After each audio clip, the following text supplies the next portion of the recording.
Hey, it's me again. We're going to answer the question, do we really need fat in our diet? Okay. Mainly I want to talk about the essential fatty acids. Essential meaning must come from diet. Your body cannot make it. It's required by the body. And there are basically two categories of essential fatty acids. We have one category, which is omega-6 fatty acids, which are generally inflammatory. And then you have the omega-3 fatty acids, which are anti-inflammatory.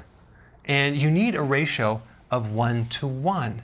Most people have a ratio to like 1 to 10 omega-6. They're heavy on the omega-6.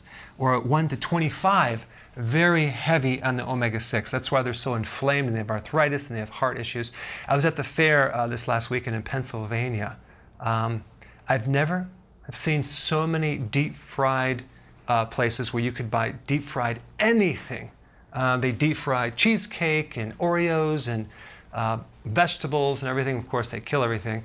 And of course, I had to look behind the curtain and see what kind of oil they're using, and it's vegetable oil, which is actually soy oil. Okay, so that's GMO, soy, heavy omega-6, or they might use corn oil, which is also GMO. So I think the biggest confusion that people have is with the chemistry name linoleic versus alpha-linolenic acid. Okay, this is linoleic versus alpha-linolenic. Linoleic is the vegetable oil, the corn, the soy, the safflower oil, sunflower oil, cottonseed oil. But it also has other types of a category which is called the GLA, which I'm trying to keep this as simple as possible, but it's hard. GLA type fats, which are anti-inflammatory, so they're different than this. But if you're consuming like an omega-6 borage oil, evening primrose oil, black currant seed oil, those are anti-inflammatory. Those have a lot of health benefits, and they're very different than these oils. I mean, it's okay to consume some safflower oil, but the problem is, like, don't consume so much where you don't have enough omega-3. So this is what we need to focus on, having more of: omega-3 fatty acids, fish oils. That's why I like the cod liver oil. Virgin cod liver oil is the best. If you could find some, it's a bit pricey. Or just fattier fish. Sardines are really healthy.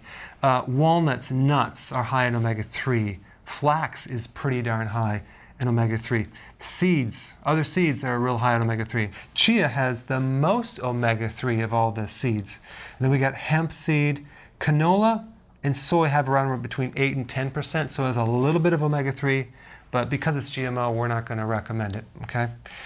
So you also have other things that are essential in the body called fat-soluble vitamins.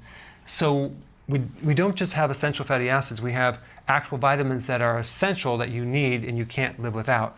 And that would be vitamin A, it comes from the fat, vitamin D, E, K2. So those are essential, and it's also K1 as well.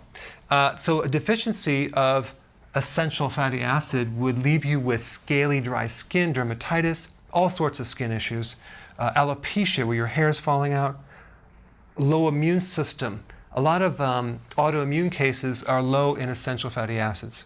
So it worsens your memory, your cognitive function suffers. It worsens your overall mood. You can become depressed. It affects the cardiovascular system. And there's one more point about this alpha-linolenic acid, which is a type omega-3 fatty acid. We need this raw material to be able to enhance the most abundant fat in your nervous system, in your brain, and your retina of the eye, to prevent Alzheimer's and Parkinson's, and to prevent loss of vision. And that is to have this turn into something called DHA. Okay? Now you can get DHA directly from fish oils and egg yolks and other fatty foods, but if you're trying to get them from vegetable sources and you have insulin resistance, you're not going to convert those into the actual fat that you need, so you might have a problem. So to answer your question, do we really need fat in our diets? Well, the answer is absolutely, but we want to make sure we have a ratio of 1 to 1, omega-3 to omega-6. Thanks for watching. Hi guys. Hey, listen, I created a pretty amazing evaluation quiz down below that actually analyzes your symptoms to find the cause, the root cause of all of your symptoms, the most likely cause. So take the quiz now, and we'll send you a report.